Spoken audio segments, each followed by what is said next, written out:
Du commerce, on passe à la consommation avec le succès toujours aussi grand des ventes à domicile. Personne n'a oublié Tupperware avec ses fameuses réunions il y a bien longtemps déjà.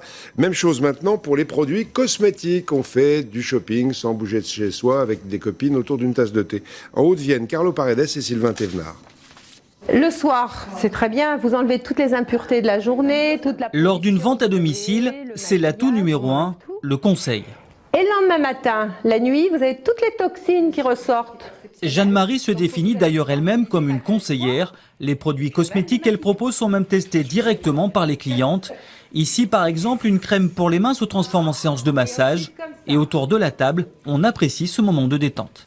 J'ai appris, oui, à me masser les mains, très important, à me démaquiller, chose que l'on ne fait pas. On se démaquille le soir, forcément, parce que nous allons nous coucher le matin. Quelquefois, on oublie de se redémaquiller. Et ça, c'est un bienfait absolument indispensable.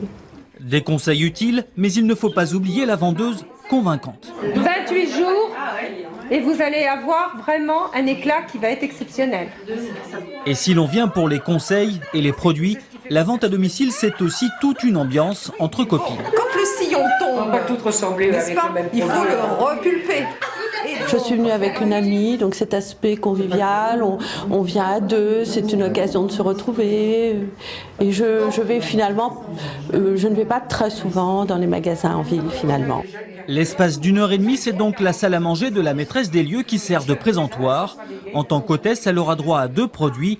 Les conseillères, de leur côté, sont rémunérées en fonction de leur chiffre d'affaires. Moi, je suis responsable régionale, donc je fais des ateliers une fois par semaine.